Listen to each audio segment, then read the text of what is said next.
All right, we're live. Let's adjust this a little bit.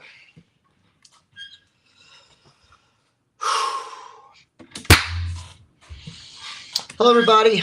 Welcome to another episode of Level Up Lando, the show that takes you inside the struggles, the trials, the tribulations, and the occasional success. That's the everyday challenge of my life as I pursue my never-ending effort of trying to level up. I am your host, landed like a plane, and I'm coming to you from Trust God Studios, also known as my bedroom, right here in lovely Aspen, Colorado. Today is Saturday, April 26th at 11:30 a.m., and it has been a rough couple of weeks for me. I'm coming to you from a pretty depressed place and from a place of struggle and strife, as is often the case in my life. And unfortunately, I didn't really. It's interesting to me how, since I started my business and I'm focused on that, I don't have enough time to do this. But I really love to sit down and just sort of vent and talk about some of my emotional state. And then also try to figure out a way to take some action because at the end of the day, it doesn't matter how you feel, it matters what you do. And if we're just going back, it's been about a week ago since Saturday that I've been stressing out about this client that I had that is disappointed with the quality of my work and said he felt ripped off by me. And in that way, I've done everything that I can do to try to make it right. And he really wouldn't entertain that in any way. So it left me stressed out and somewhat depressed. And this is the first client that I've ever had that wasn't thrilled with the work that I do. So it was really interesting going through that emotional experience of disappointing a client and then them kind of communicating to me that they feel ripped off and they want money back. And that whole process led to me being really stressed out. And in the process of being stressed out, I think I couldn't tell you for sure, but I've had an outbreak of cold sore slash herpes on my face, which is kind of how I like to refer to it. And most of the population has that kind of cold sore herpes or whatever, and they get them. I don't get them too often, but when I do, it is super depressing. Obviously, you get this huge lesion on your face, and it's unsightly, and it adds to the depression. And it makes me obviously not want to go out in public and be seen as the hideous monster that I am. But on top of that, like the hard part, I don't really care about how I am seen or if I'm unsightly. But inside, emotionally, I've just been really depressed. I've been really sad. And it just compounds that, having to deal with this guy. And so I get them from time to time, and they definitely suck. But like I said, normally it doesn't stop me from being productive and going forward. However, this time it did. It's really sort of tripped me up and made me feel, in addition to what I was already feeling around the client, just like self doubt and definitely some pity. And I've really worked hard to push through, even though I haven't been feeling particularly motivated or inspired. I recognize that it's important to continue to be productive anyway. So I was actually pretty productive throughout the week of dealing with this thing, the whole time feeling pretty sad and depressed and ultimately just disappointed, that I let my client down and that when I tried to do whatever I needed to do to make it right, they wouldn't entertain any of it. So that just left me feeling disappointed in myself and trying to learn from the situation, which I definitely learned a lot. And I don't think I'm going to get into too much of it because the truth is I've been telling this story for a week and I'm kind of over it. I'm kind of over my own drama. So yesterday I took a day and kind of just had a pity party. I had the blinds drawn the whole day. I didn't open them up, and I just sat on my couch and kind of felt sorry for myself with the intention of feeling my depression and feeling my sadness and my disappointment, because one of the things that I found that was happening through trying to be productive is I just kind of carried my depression along with me as I, still tried to accomplish things. But I didn't really give myself the permission or the time to kind of wallow, if you will, and like sort of get the depression out of me. And so that's what I did yesterday. I kind of just sat around all day and took a day and just felt sorry for myself. And I did that with the intention of trying to feel better today. And I think I did. I definitely feel better today. And I definitely kind of feel back to normal in that there's a lot of work to be done. And I need to be doing it. And instead of feeling sorry for myself, it's time to get back to work. But the only reason that I feel that way is because I took a day yesterday. And so I did take a day and, like I said, kind of had a big old pity party and, talk with people who love me, talk with my dad, talk with my friends. And I feel blessed that I have a network and a community of people who they actually care how I'm doing.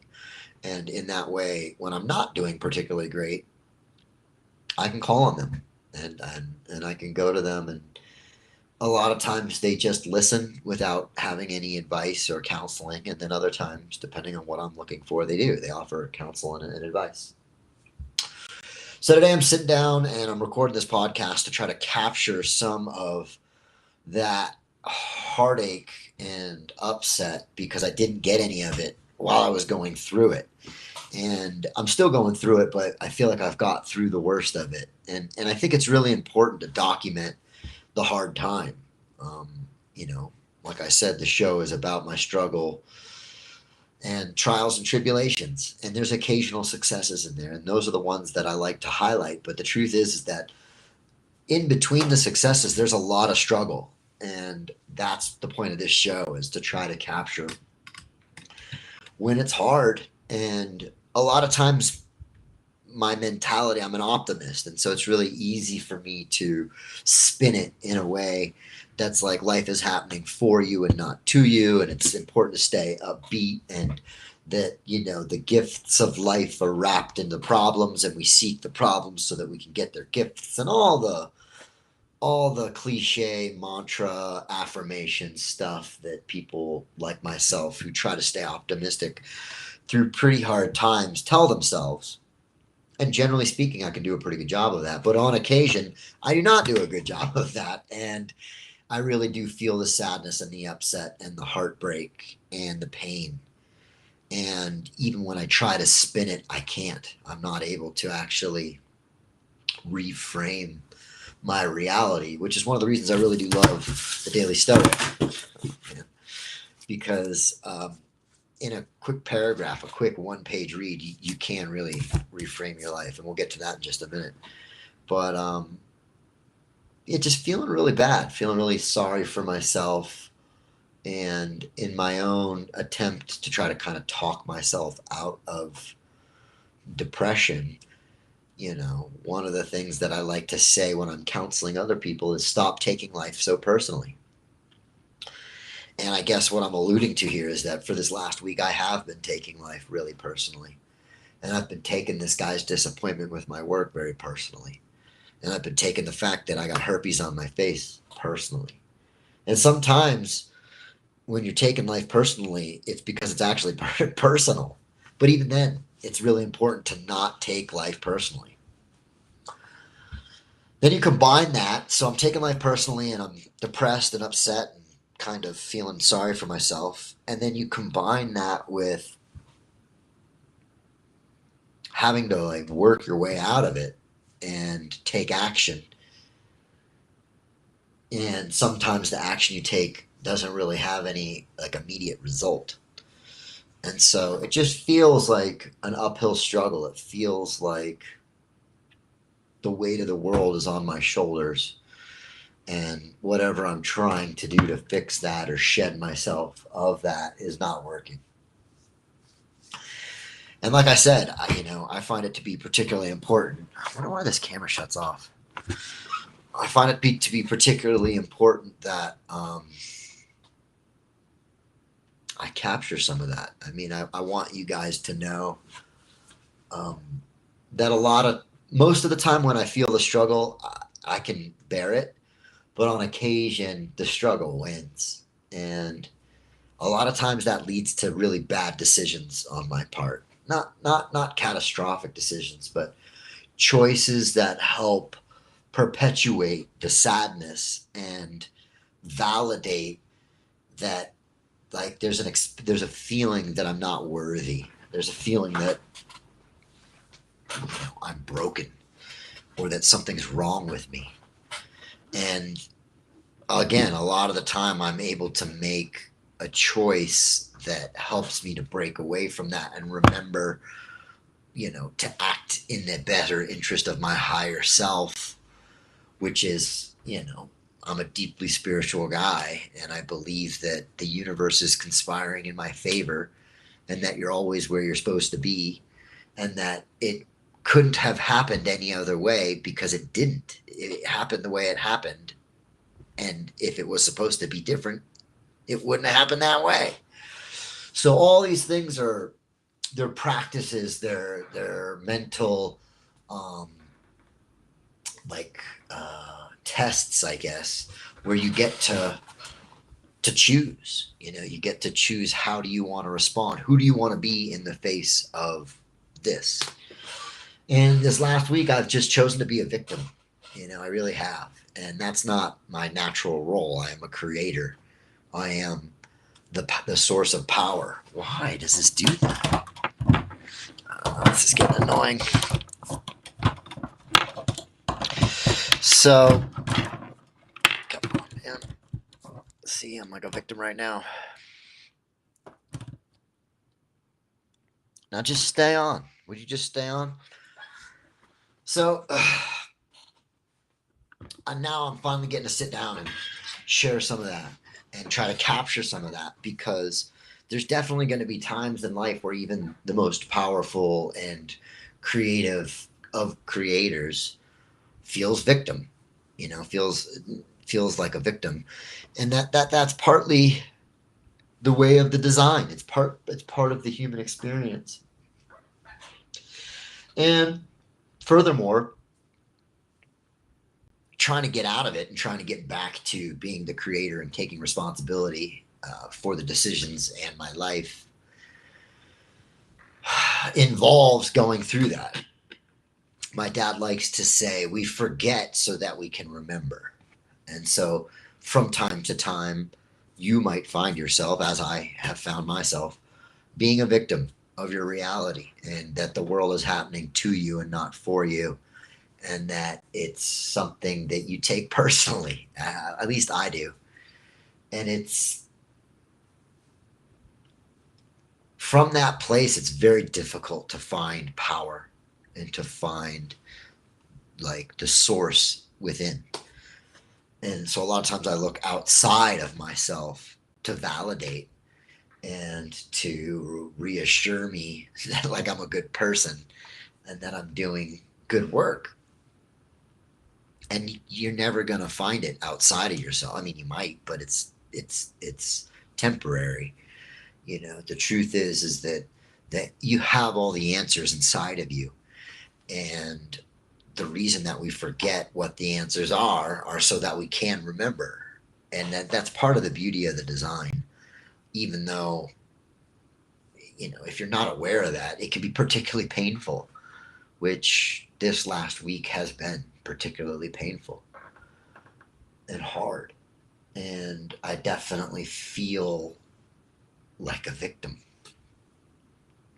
And so I want you guys to know that, and I want to share that with you, with the idea that it's not, even when things are really hard, and even when I'm embracing the suck and I'm doing everything that I can do to reframe my reality so that it empowers me and makes me feel strong and that I can, survive this. There are times where I just don't feel that way. And I want you guys to know that it's okay. I want you to know that that's an okay place to be in, as long as it's temporary, and it's taken me about a week to kind of move through it. And it's also taken me about a week for this to heal, which it hasn't really healed yet. And so between the two of just having to deal with like the actual physical pain of having kind of like a lesion on your face, and then on top of that, the emotional pain of disappointment and letdown, and for me personally, heartache. Um, that the two together have made it feel like I've just got like the weight of the world on my shoulders. And I again, as an empowered person and somebody who doesn't really believe that they're a victim, it's interesting for me to play the role of the victim and to feel like, this isn't fair and it's not my fault. And why do bad things happen to good people? And why won't this phone stay on recording? What the fuck? I'm kind of frustrated with this stupid fucking phone. So,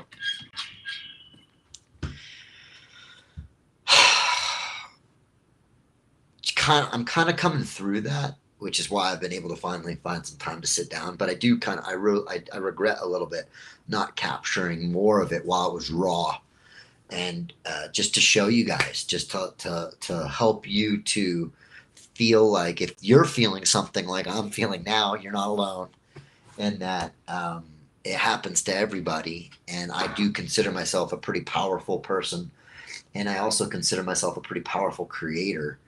And on occasion, I give away all my power. And so again, I'm sitting down now with the hope of expressing some of that, and reliving some of that, even though I've already lived through it, for you, so that you can also feel validated. And if you're going through a hard time, and maybe you have been going through a hard time, it's been a while. I mean, for me, it's a week. Some people, it's years. Why? Will you just stay on? Just stay on. And like when things don't go right, like sometimes it's just these little tiny things that don't go your way, and they piss you off in a way that they normally wouldn't or shouldn't.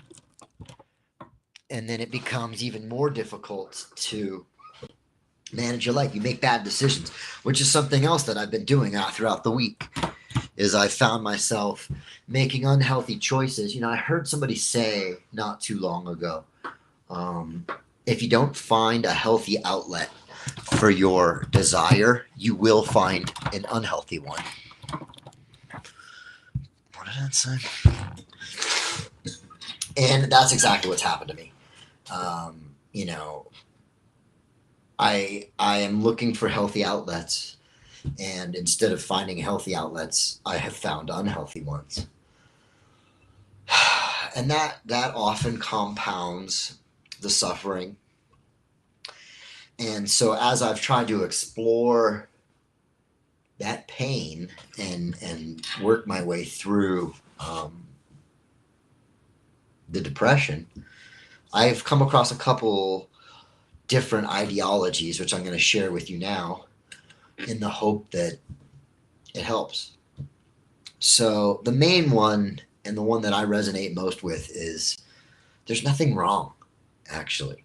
A lot of times when I'm feeling upset or depressed, it's because it feels like there's a void that I'm trying to fill. It feels like there's self-judgment of myself, and the self-judgment is I'm not doing good. I'm flawed, and I am, hurt, and that pain is an indicator that I'm broken.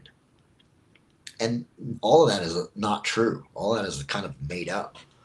And I'm not sure if I make it up to make myself feel better or to make myself feel worse. But when you get past all that and you get down to what is the point of pain? Like, why do we have that? Why do we suffer? You know, there's a reason that it's designed into the human emotional experience. And as a spiritual guy, I like to try to uncover what that kind of stuff is. And ultimately, where you end up, if you do that work, is there is nothing wrong with you. You're perfect, whole, and complete just the way you are. And that if you stop judging yourself, which is what I've been doing, and that's why I have been feeling shitty, and you take away that like negative self judgment and you love yourself instead, and you love yourself for all of your flaws, through all of your flaws, and you understand that your flaws aren't flaws, they're just part of what makes you perfect, that then you come back to a place of love. And really, in my personal experience, there's only two emotions. There's love and then fear, and everything else is kind of coming from an offshoot of either love or fear. And if you want to get really down to it, there isn't even really fear. There is love, and then there is lack of love, and that is fear. And so a lot of times I'll find myself judging myself, and the judgment is harsh and negative, and internally I'm talking to myself in a judgmentally negative way that then compounds that feeling of, maybe worthlessness or unworthiness, which are all fear-based thoughts of I'm not good enough. And as somebody who started their own business and then had a client literally tell me to my face that I'm not good enough, it reinforces the doubt, the self doubt that I already am wondering and questioning. And the truth is that all of that comes back to some sort of trauma that I experienced, likely before the age of 4, where in one way or another I felt conditional love from my parents, who loved me as best as they could, but they're human too. And I created a personality characteristic around that trauma. And that the truth is that that 4-year-old version of me is now dictating what the 42-year-old version of me is doing.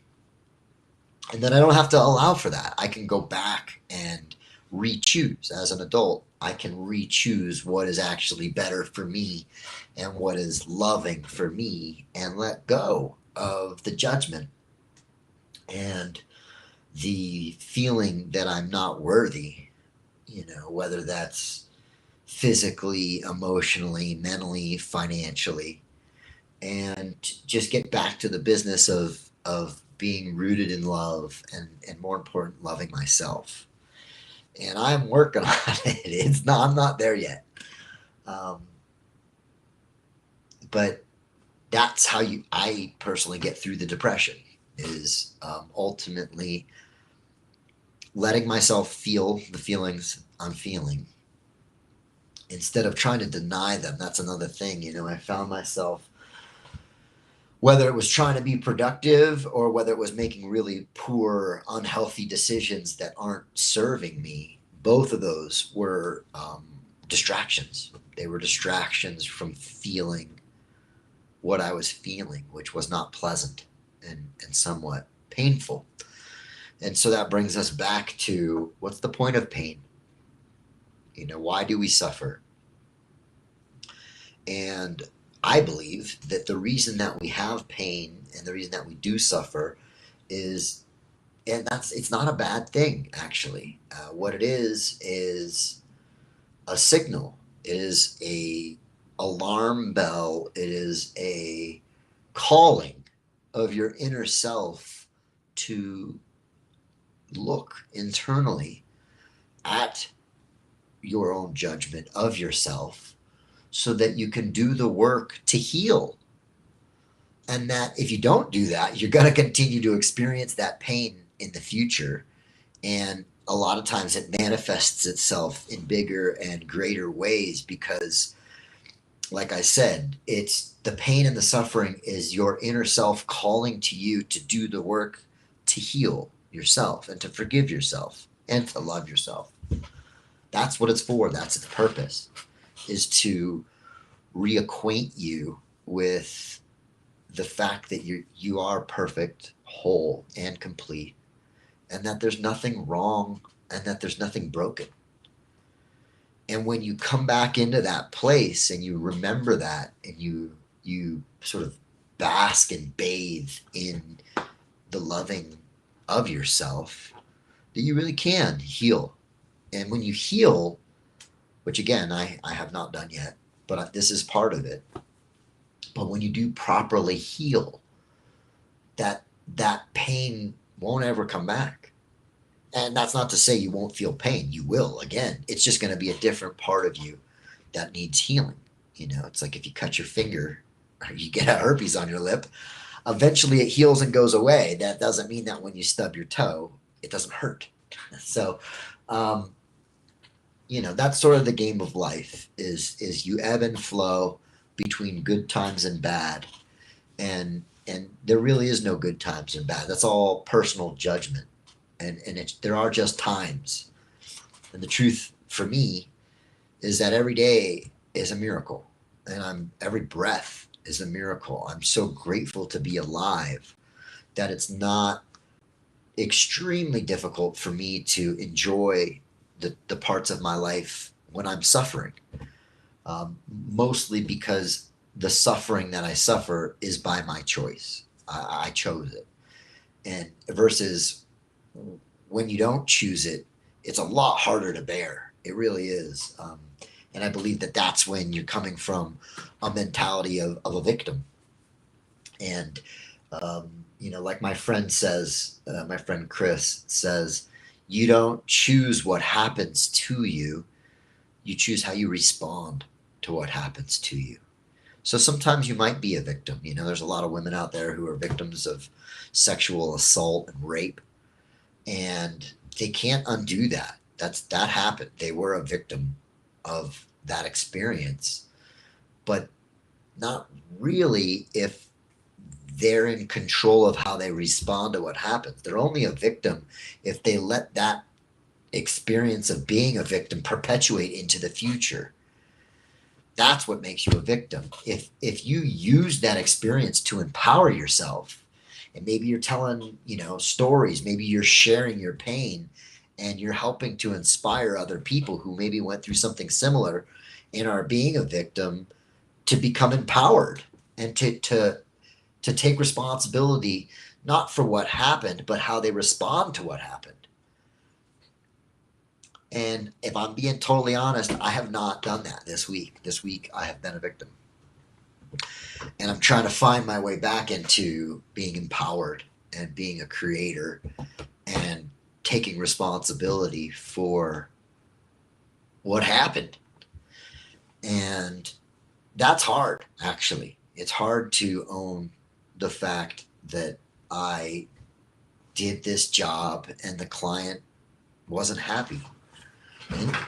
And in trying to work my way through being a victim, one of the things that's occurred to me is that I need more skill. And going to get more skill is hard. When you've never done anything, pick a thing, and you've never done it, the learning curve is really steep, and it takes many, many, many repetitions of doing that thing again and generally failing at that thing before you find some sort of proficiency. And then it gets a little easier. It doesn't get a lot easier. It gets a little easier. But when it gets a little easier, you kind of get that feedback of, oh, I'm getting better at this. And so when I look out into my reality, I'm already a drone pilot. And that's what I like to do. And it's pretty difficult to be good at. And so that's where I spend the majority of my time. But another huge aspect and angle to me producing quality content and high quality, like visually stunning photos is editing. And that's a whole other skill that I'm not really good at and that I don't particularly want to get good at. I do it because I have to, but the truth is that I would much rather outsource that. And I'm getting ready to look at potentially outsourcing it to AI because we've just begun this whole AI revolution, and AI is able to replace a lot of what humans do. And so if I'm able to outsource this part of my job that I don't particularly like spending my time doing, and it levels up the quality of my work, well, that's worth me spending some money on, as opposed to having to invest the time to becoming a good professional editor. And again, I can do it. I'm halfway decent at editing, and when I get into it, I don't mind it so much. But the truth is that if I could pay somebody else to do it, I would. And that if that, especially if it leveled up the quality of my work, which is why this guy was disappointed in my work, is he asked for unedited photos, and when he showed me the photos of the other company that he hired to do it, they were edited. Even though he specifically asked for unedited photos, this company knows better than to send out unedited photos, and I didn't. So I sent out unedited photos, and they didn't look as good. And so I've learned that's one of the mistakes that I've made is don't do that. Don't send out unedited photos. Don't send out raw photos. Always edit them. So now I'm looking at how can I do that at an efficient rate because it takes hours of my time to edit like a single shot. So I'm trying to figure out how to work through that. But my point here is that a lot of times when you are feeling pain and you are feeling unworthy and that inside version of you is suffering, that's not a bad thing actually, and that all it really is a call. It's a call to heal and to examine how can you be better. And a lot of times the solution to how can you be better is you need more skill. And then the problem becomes, are you willing to put in the time and then the frustration of having to learn how to do something you don't know how to do? Now, if you are willing to do that, you come out the other side stronger and meaner and leaner and more efficient and better. And if you don't do that, then you kind of stay where you are as far as suffering and wondering why you can't get better and why you can't get past the apparent glass ceiling. And I'll tell you just firsthand, if you figure out what the skill is that you need and then you go get it, a lot of times you just break right through. So for me right now, that's editing and that's producing high quality content, which, I've been accused of not doing. And it really hurts me. It bothers me. And then furthermore, the fact that I couldn't make it right. I tried so hard to reach out to this guy and be like, I'll go, I'll reshoot it. I'll do whatever it takes to make this right. And then I talked to another friend of mine who's a little bit more savvy of a businessman. And he was like, why are you bending over backwards to make this client happy? Like, you've really gone out of your way to try to placate this guy. And I was like, because I want his future business. My reputation is important to me. And I don't want people saying Aspen Drone Company ripped me off and produced low quality imagery and charged me a ridiculous rate for it. Like that's not okay with me. And my friend was like, you don't want to do future business with this guy. This guy's a nightmare. You need to get this guy to pay you and then fire him. Which again is just, I don't even think like that. And I believe that he was right. And so I really did go out of my way to try to get this guy to pay me. And now we will not be doing future business together. And so another lesson that I got to learn through this sort of heartache and hard time and disappointment is not every client is the right client. And that it's important to choose your clients carefully because to a certain extent, a client is a partner and a partner is a relationship. And just like some people are shitty people who you don't want to be in a relationship with, some clients are just not the right fit. And that was certainly the case this time. And I was going out of my way. I was bending over backwards to try to help this guy. and it was taking a lot of my time and a lot of my effort and energy. And I believe it was the trigger for the stress that created this outbreak, which then led to this week long worth of depression. So I think it's the time to dive into the Daily Stoic and see what that brings and how that brings value to my life today. And then we'll take a quick look at the old yellow book of accountability, which is almost filled up, and we're getting ready to move on to a new book. But going through a really hard time, and not able to spin it. I've been pretty depressed. I've been pretty unhappy, and I kind of spent the whole day yesterday sulking and kind of throwing a pity party for myself, which I think I needed, because trying to work through it, I did. I was working through it and I was productive, but I think that my work was a distraction from me feeling what I needed to feel. And that yesterday I let myself really feel that way, so that today I could wake up, and I feel a little bit more inspired. I'm still feeling pretty bummed out, but I'm much better. And, I have a vision to be productive today. And I think that what I'm going to do, I was listening to this thing yesterday, and it was saying, write down your dream life, like in detail, in great detail, write out what it would look like for you to be living into your potential and for you to have everything that you want in life, and what that would really kind of look like. And then write down the nightmare. Write down what it would look like if you don't do anything else to change your life, and like what the worst possible life that you could possibly have would be. And that you need both. You need like the carrot and the stick. You need the dream and the nightmare. The dream is what helps you get up to kind of fight to go forward, but the nightmare is what keeps you getting after it when things are not good. And I have an idea of the dream as far as it being a detailed dream. I would love to like have land and run a hostel and have lots of money, and then have an animal sanctuary. That's what I really want to do, is, just rescue animals and take care of them, and,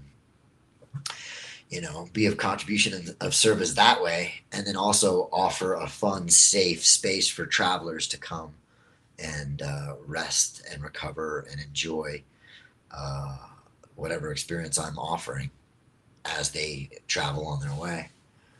And then the nightmare for me is something like a 9 to 5, where I'm stuck inside an office, grinding away, getting paid not enough money to trade my time and my life away. And I don't get to ever go outside. And that's kind of the nightmare for me.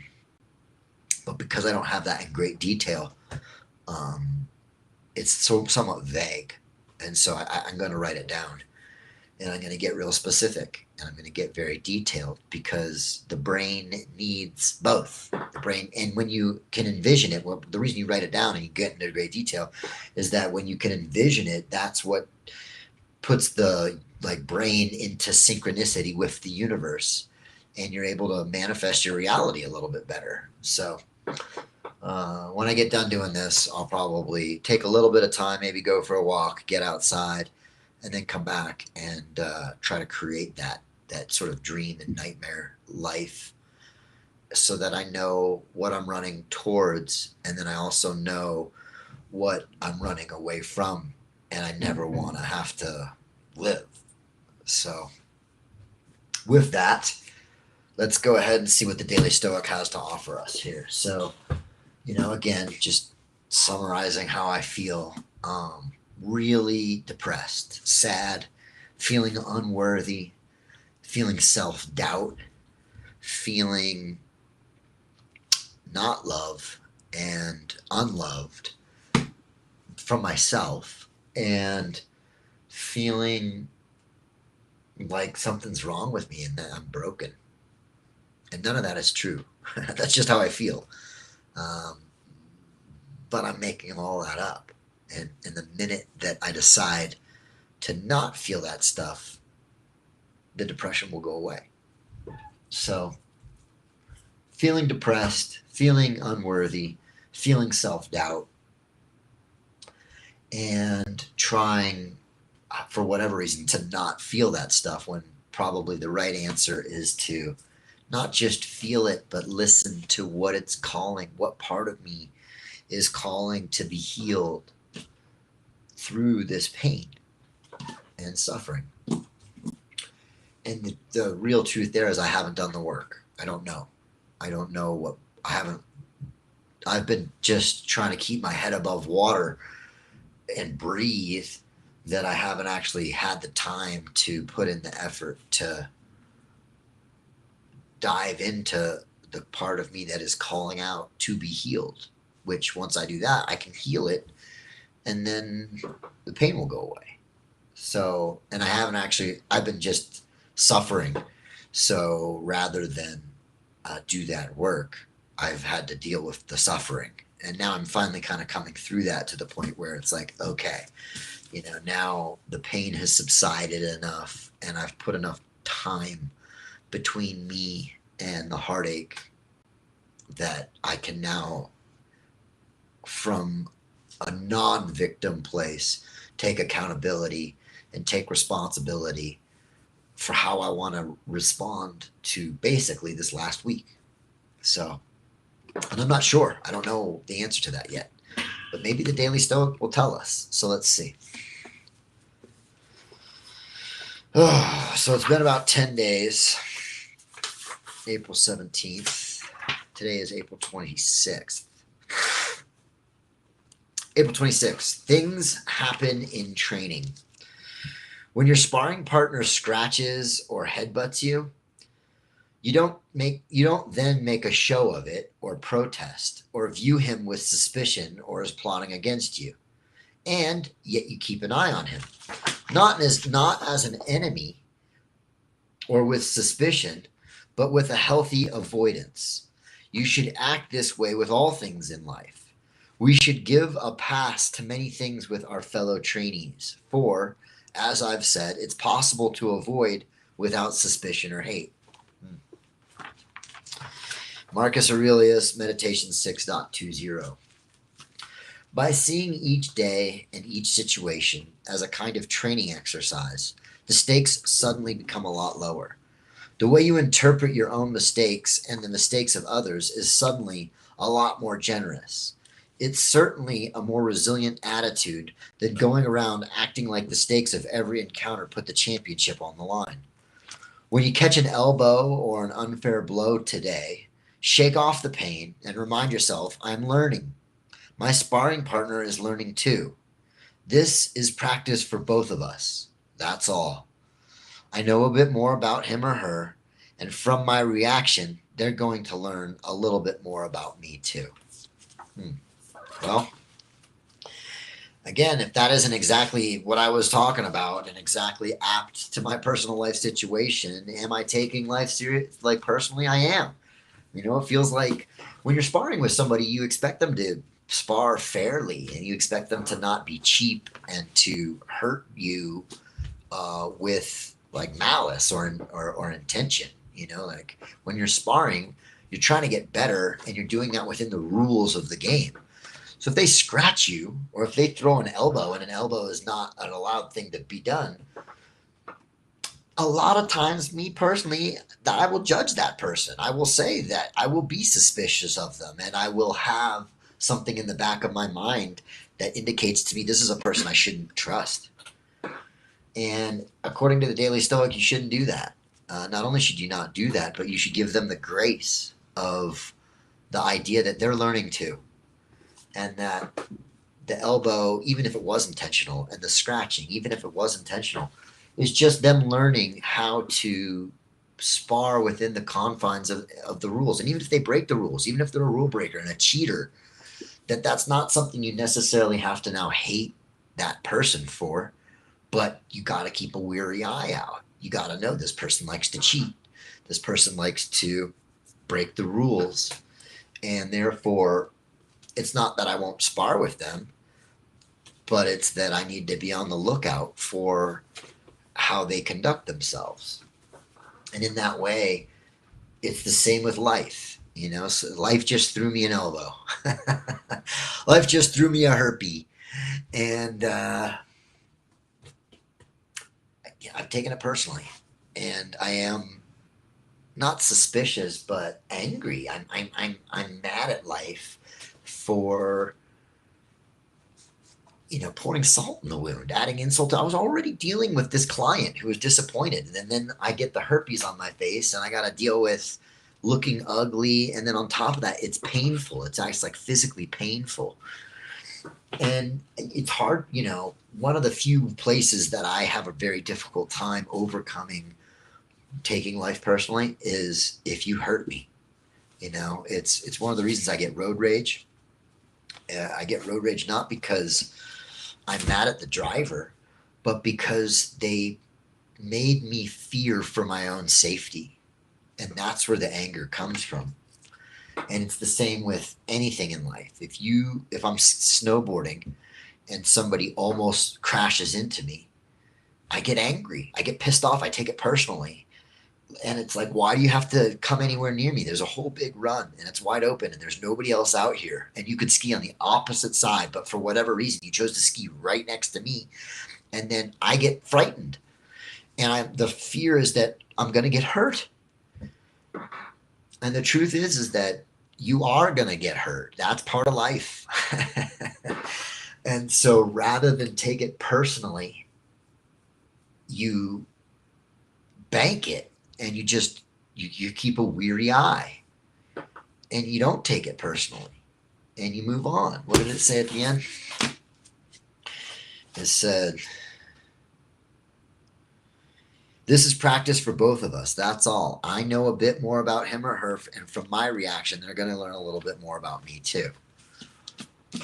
And that's why the reaction is so important. That's why you see people who you admire and you look up to as heroes or mentors. And it's not because they're not human and they're not flawed. It's because when bad things happen and when hard times happen, they have the character and the grace to respond in a way that is uplifting. And when you do get to learn a little bit more about them, they're conscious of what it is they're demonstrating for you to learn. And that's something I could use a lot of work there. I could definitely, I am a very reactive person and I try very hard to be responsive instead of reactive. If somebody steps on my foot with malice and the intent to hurt me, I want to punch them in the face. Like that's my little immature me inside saying, you hurt me, so now I want to hurt you in retaliation. And I recognize at 42 that is immature and that somebody with grace and somebody with higher character than my own will not only not reciprocate pain with pain, but instead reciprocate pain with love and demonstrate for that person who might not, clearly is on a lower vibrational level, that there's another way. And a lot of times they say hurt people hurt people. And when a hurt person hurts you, and instead of responding with hurt in kind, you respond with love, that can be a breakthrough for that person, demonstrating how to rise above that lower vibrational level, because has nothing to do with the other person. It has to do with the person who's doing the responding, which again, I need so much work in this area because I'm a very reactive person and I'm trying to be better. I'm trying to have the patience and the kindness and the loving heart to not want to be vindictive and to not want to have revenge and to not want an eye for an eye, which, if I'm being honest, that's what I want. If you hurt me, I want to hurt you back. And I'm learning how to stop taking them hurting me personally. And if it's not personal, if it's not about me, and it's all about them, that means that I get to be the me that I want to be. And that me is a very loving, kind, generous person. And so when somebody does hurt me, or somebody does take advantage of me, or somebody does cheat me or do me wrong, I don't have to take that personally. And furthermore, I don't have to give my power away. I don't have to lower my vibration to match theirs.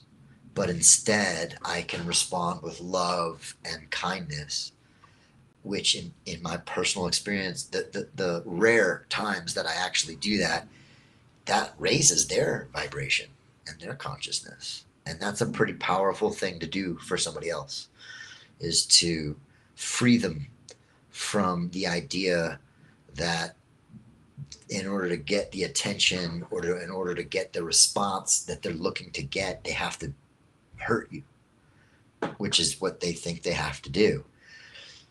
And it's a pretty incredible person that can sort of stand there vulnerable and let people attempt to hurt them, knowing full well that they're never going to hurt them because they're secure with who they are.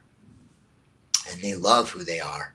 And furthermore, they're going to emit that love and portray that love in the face of vitriol, in the face of pure hate, and somebody who is absolutely trying on purpose to hurt you. And that is a choice. That's something you don't, if you don't want to let somebody hurt you, they won't. And again, this is life. It's not an actual person. It's life that's hurt me. And normally I can embrace the suffering of life. And if life throws an elbow, I can not take it personally. And I can be a little bit more weary and keep an open eye for it to come again, because I've learned that life will do that. But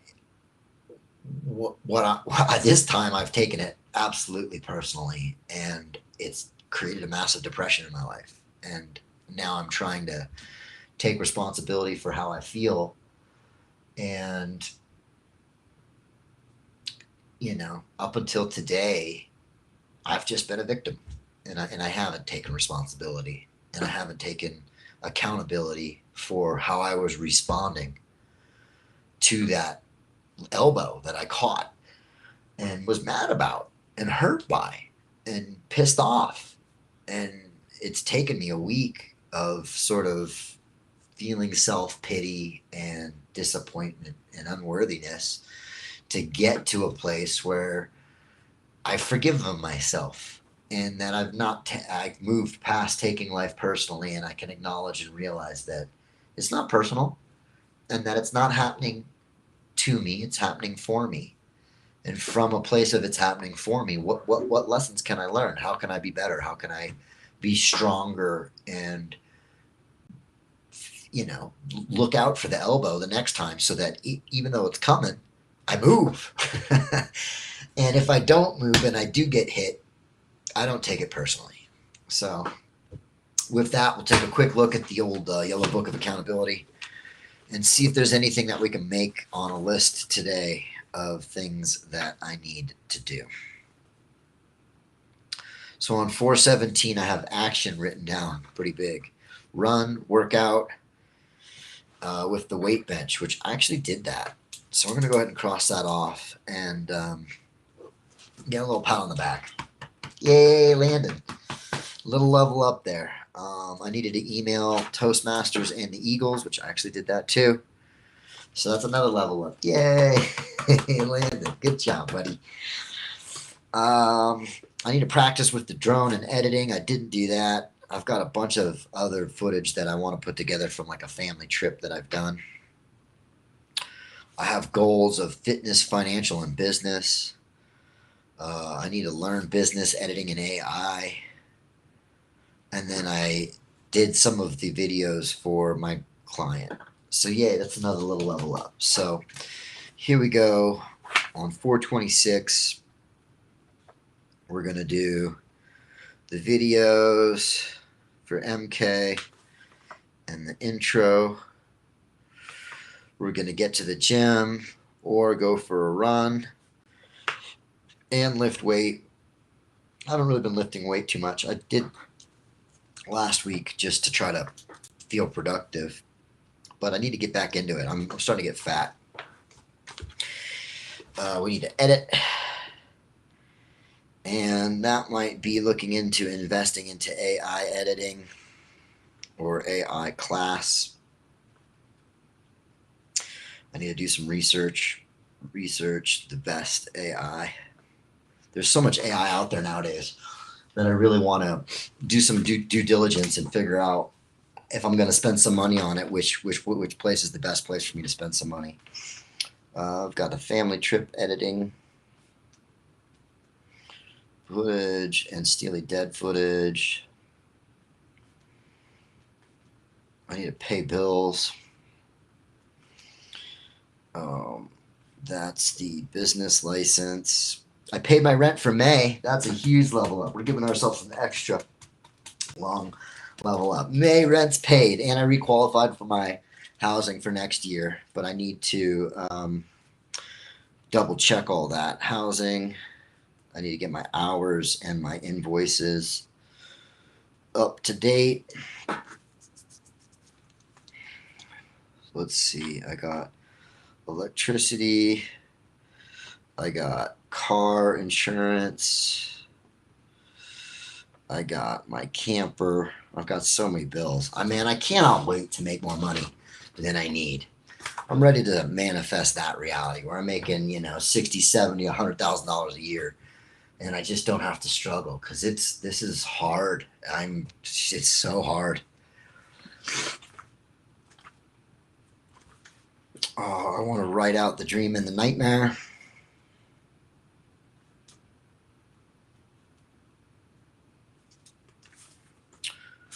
Oh, God.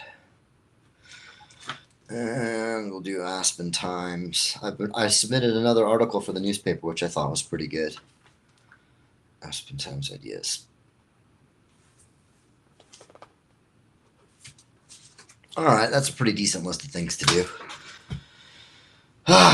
Man, I can tell you, normally I feel a lot better after I do these things, and I just don't. So I'm going to go ahead and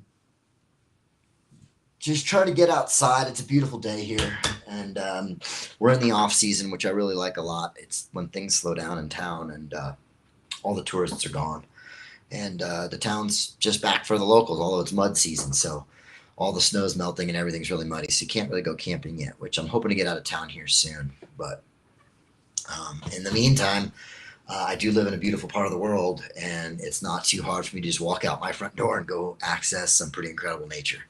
So that's what I'm going to do now. Try to get into the sunshine, feel a little bit better, get a little exercise in, and then come back and see if I can't take care of some business here on a Saturday. Because it doesn't matter what day of the week it is. When you own your own business, you got shit to do. So there you have it. I hope that this episode on me suffering helps in some way. At the very least, I wanted to capture some of the struggle. It's not always, things aren't always going great, and I'm not always able to stay optimistic in the face of adversity. And that's really the name of the game, is when you learn how to embrace the suck and you welcome adversity, because adversity shows you where you're weak. It shows you where you need to do work so that you can improve your character. And that's exactly what I'm going through. But it's also hard. It also is painful. And that pain is by design. It's supposed to be painful. It's supposed to be hard, in very much the same way that lifting weights makes you sore because you're tearing the muscle so that it could grow, or in the same way that therapy or doing emotional work is hard because it's supposed to be. It's not nothing. If it's easy, then the value and the reward from doing the work is much lower. And so, these things that we do in life to try to make ourselves better are hard on purpose. And I believe it's important to do hard things. And I believe I am doing hard things. And so I'm trying to capture that. I'm trying to show that with the intention of letting you guys know that if that's what you're dealing with, you're not alone, and that it's part of it, and that it's important to take accountability and to take responsibility and to not be a victim, even if you are playing the role of the victim, which I have been doing. At some point, you got to acknowledge and take responsibility for the choices that you have made to get yourself here. And once you start doing that, you find your power again. And you know, it's the game of life. You're gonna sometimes you're gonna feel like a victim, even though you know you're not. And that's me. That's me this week. And I'm really trying hard to stop being a victim and to take accountability and responsibility for my life, because it's like Alex Hormozy says, self-made billionaires are self-made, and self-made millionaires are self-made, and self-made poor people are self-made. And right now, I'm a self-made poor person trying to become a self-made millionaire. And either way, I am the one making it. And this isn't the world's fault. And this isn't anyone's fault except for my own. And so when you take accountability and when you take responsibility, suddenly you're in the driver's seat. You're no longer a victim. So sometimes that's easier than others. And that it's okay. It's okay if it takes you a while to get there, so long as you get there. And with that, I will send you out into the world with the idea that the universe is conspiring in your favor and you're always where you're supposed to be. Nothing is wrong. Nothing is broken. You are perfect, whole, and complete exactly the way you are. I'm your host, landing like a plane, and I'm taking off.